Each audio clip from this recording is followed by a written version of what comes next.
Hello everyone, I am Sunny your physics teacher. Welcome back to my YouTube channel. Elasticity के आज के इस lecture में हम क्या पढ़ेंगे। सबसे पहले तो ये पढ़ेंगे कि इलास्टिक आफ्टर इफेक्ट क्या होता है, और फिर उसके बाद में इलास्टिक फटीग को पढ़ेंगे, और फिर उसके बाद में ये पढ़ेंगे कि किसी ब्रिज को 20 से 25 साल बाद अनसेफ डिक्लेयर क्यों किया जाता है। उसके पीछे का रीजन इलास्टिक फटीग ही होता है।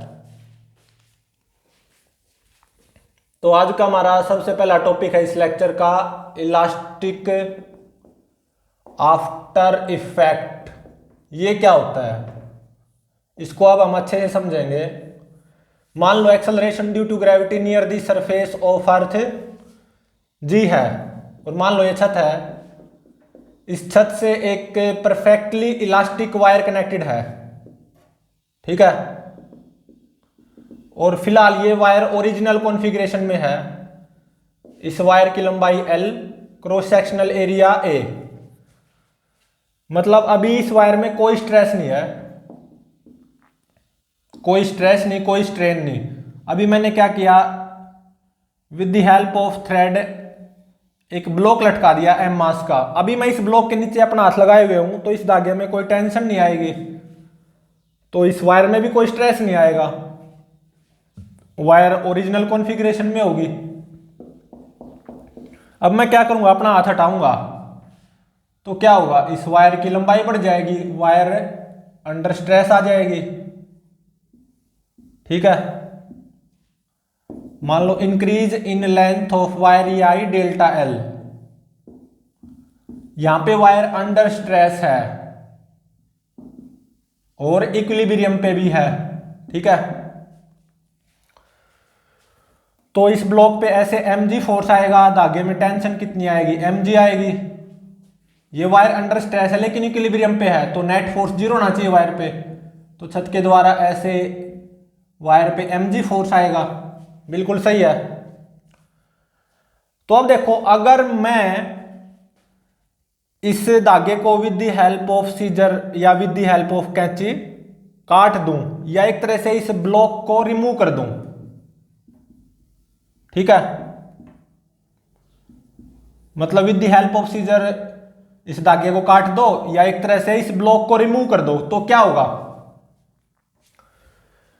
ये वायर अपनी ओरिजिनल कॉन्फ़िगरेशन में आएगी, ठीक है। क्यों आएगी, क्योंकि ये काम हो रहा है विद इन इलास्टिक लिमिट।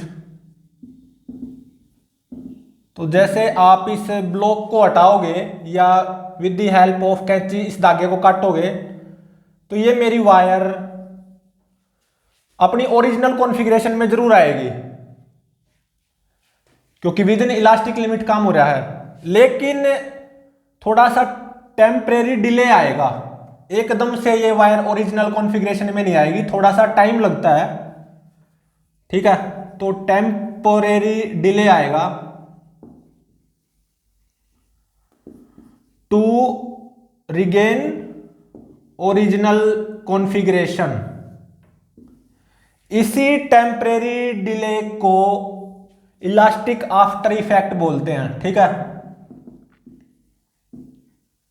मतलब जैसे ही आप इस ब्लॉक को हटाओगे और काम विद इन इलास्टिक लिमिट है, तो इस वायर का ओरिजिनल कॉन्फ़िगरेशन में आना तय है। लेकिन ये एकदम से ओरिजिनल कॉन्फ़िगरेशन में नहीं आती, आराम आराम से आएगी, तो कुछ टाइम लगता है। मतलब there will be temporary delay to regain original configuration. इसी को बोलते हैं elastic after effect.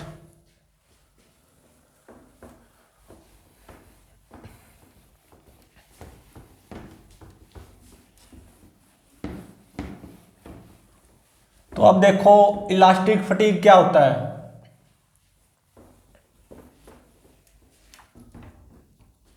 Elastic fatigue, इसको हिंदी में बोल सकते हैं हम इलास्टिक बॉडी में थकावट। थकान हो जाती है ना, जैसे हमें थकान हो जाती है बार बार काम करके, ऐसे ही इलास्टिक बॉडी में भी थकान आ सकती है। तो अब देखो इलास्टिक फटीग की डेफिनेशन। सबसे पहले it is the property of elastic body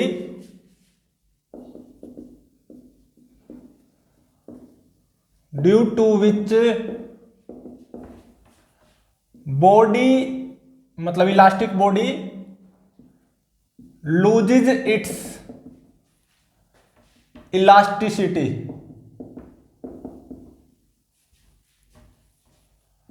by alternate action of deforming forces.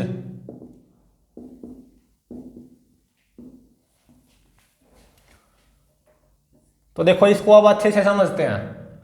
मान लो मेरे पास कोई इलास्टिक बॉडी है, जैसे कि रबड़ होगी। अगर उसको बार बार आप स्ट्रेच करोगे रिलीज करोगे, स्ट्रेच करोगे रिलीज करोगे, तो वो अपनी कुछ इलास्टिसिटी को लूज कर देती है। वो रबड़ अपनी इलास्टिसिटी को कुछ हद तक लूज कर देती है। मान लो आपके पास रबड़ है, उसको स्ट्रेच करोगे with the help of deforming force और छोड़ दोगे, फिर स्ट्रेच करोगे फिर छोड़ दोगे, स्ट्रेच करोगे छोड़ दोगे, तो दीज अल्टरनेटिंग डिफॉर्मिंग फोर्सेस के कारण वो जो मेरी रबड़ है मतलब इलास्टिक बॉडी, वो कुछ हद तक अपनी इलास्टिसिटी प्रॉपर्टी को लूज कर देती है। इसी को बोलते हैं इलास्टिक फटीग या इलास्टिक बॉडी में थकावट। ठीक है, अब इसको with the help of example समझते हैं।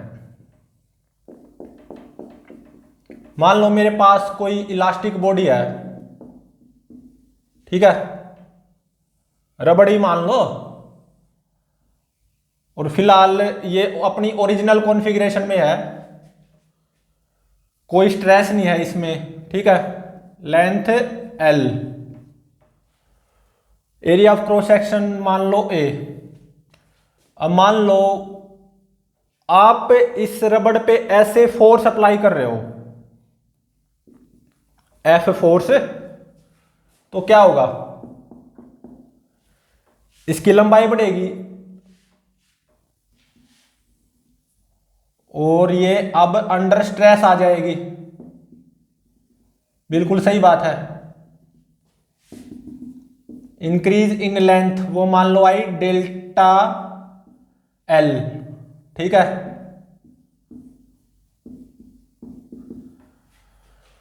तो अब देखो आप क्या कर रहे हो, ऐसे F फोर्स अप्लाई किया तो इसकी लंबाई बढ़ जाएगी, अंडर स्ट्रेस आ गई, तो इस रबड़ पे बाय छत फोर्स आएगा F एट इक्विलिब्रियम, बिल्कुल आएगा। ऐसे फोर्स अप्लाई किया, ये अंडर स्ट्रेस आ गई। ठीक है, अब इस फोर्स को हटा दिया तो फिर ये वापस जाएगी अपनी ओरिजिनल कॉन्फ़िगरेशन में। फिर फोर्स अप्लाई करोगे, फिर अंडर स्ट्रेस आ जाएगी, फिर इसको रिमूव कर दोगे, फिर ये ओरिजिनल कॉन्फ़िगरेशन में चली जाएगी।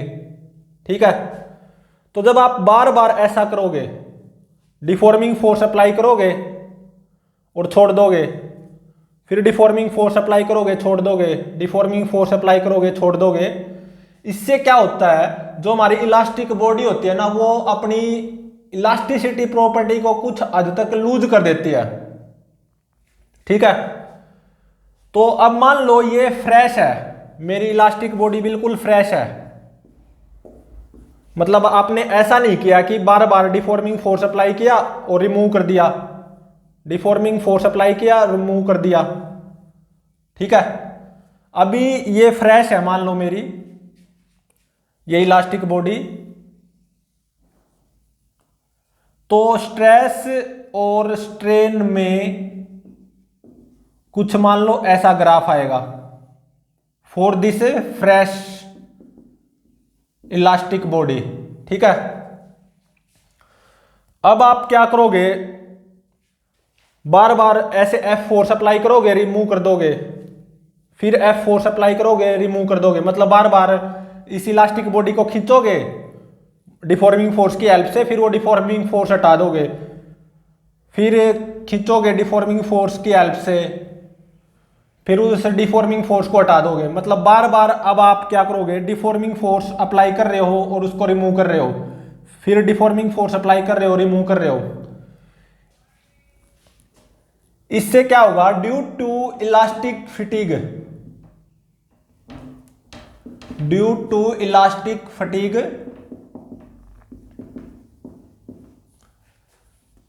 इलास्टिसिटी या some elasticity of body loose हो जाएगी। ठीक है, बार बार आपने ऐसे एक्सटर्नल डिफॉर्मिंग फोर्स अप्लाई किया और वो रिमूव कर दिया, फिर अप्लाई किया, रिमूव कर दिया, फिर अप्लाई किया, फिर उसको रिमूव कर दिया, ये वापस भी आएगी। लेकिन जब आप ऐसा करते जाओगे तो इसमें इलास्टिक फटीग आ जाएगा। मतलब इसकी बॉडी की, मतलब इलास्टिक बॉडी की जो इलास्टिसिटी है वो कुछ हद तक लूज हो जाएगी। ठीक है, अब देखो इसी में ही देख लो, ये तो फ्रेश इलास्टिक बॉडी का स्ट्रेस स्ट्रेन कर्व था। ठीक है, विद इन इलास्टिक लिमिट। अब इस फटीग इलास्टिक बॉडी का स्ट्रेस स्ट्रेन कर्व कुछ ऐसा आएगा।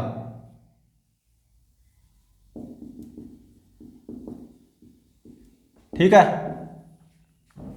मतलब जो कि थक चुकी है, आपने क्या किया, बार बार डिफॉर्मिंग फोर्स अप्लाई किया, हटा दिया, डिफॉर्मिंग फोर्स अप्लाई किया, हटा दिया। काफी बार ऐसा करने के बाद में फिर उसी इलास्टिक बॉडी का जब आप स्ट्रेस स्ट्रेन ग्राफ प्लॉट करोगे ना विद इन इलास्टिक लिमिट, तो कुछ ऐसा स्ट्रेट लाइन ग्राफ आएगा। ये फ्रेश इलास्टिक बॉडी का था। जब आपने यहां पे बार बार एक्सटर्नल डिफॉर्मिंग फोर्स अप्लाई नहीं किया था कुछ ज्यादा, मतलब जब तक मेरी इलास्टिक बॉडी फ्रेश थी, तो स्ट्रेस स्ट्रेन का जो मेरा ग्राफ कुछ ऐसा आया था फ्रेश इलास्टिक बॉडी का। अब आपने क्या किया, बार बार इसको खींचा और छोड़ दिया, खींचा और छोड़ दिया। अब क्या हुआ, इलास्टिक फटीग के कारण इस इलास्टिक बॉडी की कुछ हद तक इलास्टिसिटी लूज हो जाती है।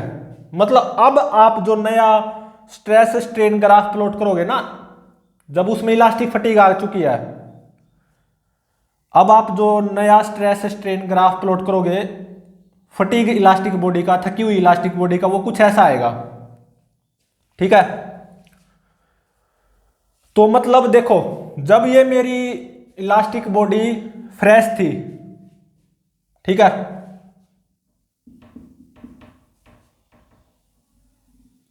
तो मान लो आपने एक ब्लॉक लटकाया m0 मास का, जब मेरी ये फ्रेश है इलास्टिक बॉडी, अभी ये थकी नहीं है। ठीक है, शुरुआत में इंक्रीज इन लेंथ वो मान लो आई डेल्टा L1। ठीक है, ओरिजिनल कॉन्फ़िगरेशन में लंबाई L। तो देखो यहां पे स्ट्रेस कितना आएगा फ्रेश बॉडी में, m0g बाय में a, area of cross section कितना a। ठीक है,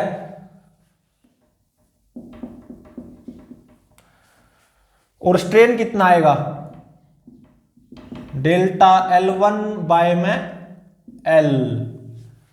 अभी तो ये फ्रेश थी, m0 मास का ब्लॉक लटकाया, स्ट्रेस इतना आया, स्ट्रेन इतना आया। अब मैंने क्या किया, इसको बार बार खींचा छोड़ दिया, खींचा छोड़ दिया, खींचा छोड़ दिया। मतलब इस इलास्टिक बॉडी को बार बार खींचा और छोड़ दिया, खींचा और छोड़ दिया, बार बार किया, मैंने काफी बार किया ऐसा। अब ये इस इलास्टिक बॉडी में फटीग आ गई, थक गई इलास्टिक बॉडी। ठीक है, बार बार खींचा छोड़ दिया, बार बार खींचा छोड़ दिया। इससे क्या होगा, ये इलास्टिक बॉडी अपनी कुछ हद तक इलास्टिसिटी को लूज कर देगी। उसका हमें कैसे पता चलेगा, अब इसमें फटीग आ चुकी है, अब सेम वायर पे उतने ही मास का ब्लॉक लटकाओ। तो इस केस में आपको क्या मिलेगा, स्ट्रेन ज्यादा मिलेगा फटीग बॉडी में। ठीक है, यहां पे इंक्रीज इन लेंथ वो कितनी, डेल्टा L2। ठीक है, डेल्टा L2 डेल्टा L1 से ज्यादा होगा इन केस ऑफ फटीग। तो स्ट्रेस तो सेम है, मतलब सेम मास का ब्लॉक लटका रखा है, स्ट्रेस तो सेम है, एम नोट जी बाय में ए, बिल्कुल। यहां पे fresh elastic body under stress है, यहां पे फटीग इलास्टिक बॉडी मतलब जो कि थक चुकी है, तो इस केस में स्ट्रेन ज्यादा आएगा, delta L2 will be greater than delta L1। तो स्ट्रेन कितना आया, delta L2 divided by delta L2 divided by L। Fatigue elastic body के केस में स्ट्रेन कितना आया, delta L2 divided by L। तो देख सकते हो एक फ्रेश इलास्टिक बॉडी है, एक फटीग इलास्टिक बॉडी है। तो for same value of stress,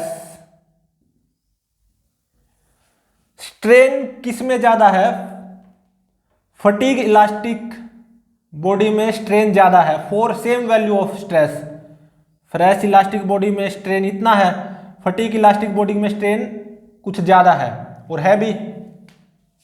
ठीक है,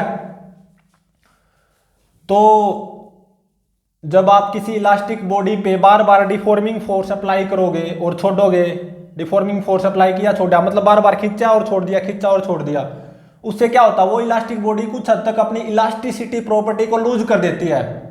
और ऐसा किस कारण होता है, इलास्टिक फटीग के कारण। ठीक है, इलास्टिक फटीग मतलब थकान हो जाना इलास्टिक बॉडी में, बार बार इलास्टिक बॉडी को खींच रहे हो और छोड़ रहे हो, खींच रहे हो और छोड़ रहे हो, तो वो इलास्टिक बॉडी थकेगी ना।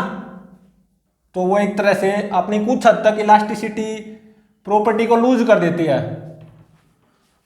और वो यहां से पता चलता है फटीग इलास्टिक बॉडी में स्ट्रेन ज्यादा आएगा for same value of stress as compare to fresh elastic body. ठीक है, और देखो जो हमारे ब्रिज होते हैं,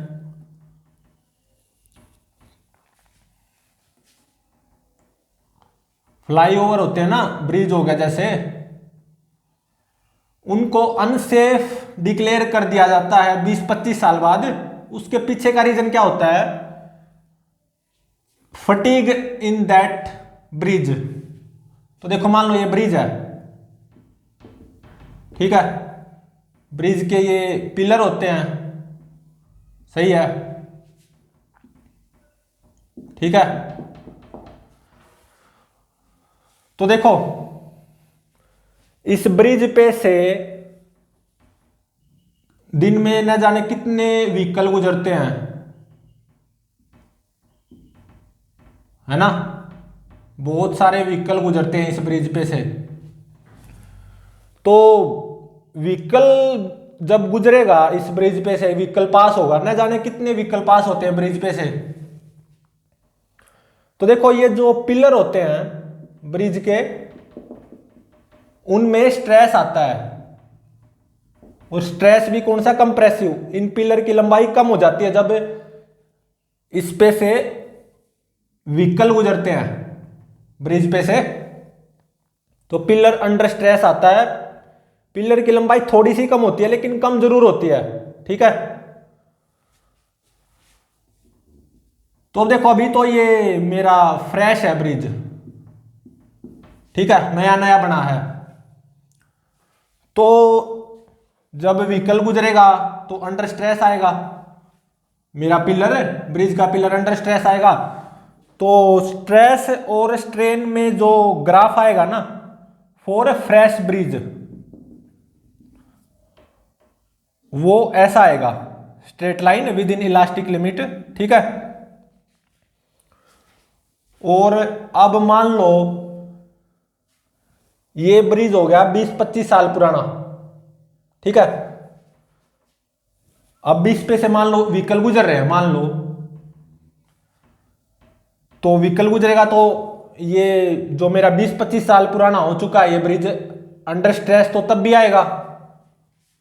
इस पिलर के लंबाई थोड़ी सी घटेगी, अंडर कंप्रेसिव स्ट्रेस आएगा ये।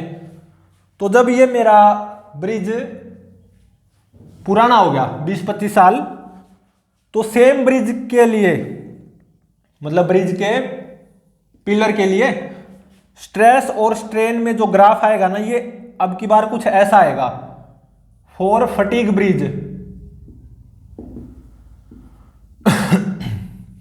मतलब 20-25 साल से न जाने कितने व्हीकल गुजरे हैं, तो ये बार बार अंडर स्ट्रेस आया है, ठीक है। तो उससे क्या हुआ, इस ब्रिज के पिलर्स ने कुछ हद तक अपनी इलास्टिसिटी खो दी ड्यू टू इलास्टिक फटीग। और 20-25 साल बाद इस ब्रिज के पिलर्स के लिए जो स्ट्रेस और स्ट्रेन का ग्राफ कुछ ऐसा आएगा। फ्रेश ब्रिज के लिए कुछ ऐसा था, 20-25 साल बाद कुछ ऐसा ग्राफ आएगा, ठीक है। तो अब देख सकते हो, एक तो जब वो फ्रेश ब्रिज था 20-25 साल पहले नया नया बना था, मान लो for a particular value of stress, मान लो इसके ऊपर से व्हीकल्स गुजर रहे थे तो अंडर स्ट्रेस थे ब्रिज के पिलर्स। तो मान लो in case of fresh bridge जब ये नया नया बना था तो स्ट्रेन इतना था ब्रिज के पिलर्स में, लेकिन अब इसको काफी टाइम हो गया बने हुए, 20-25 साल गुजर चुके हैं।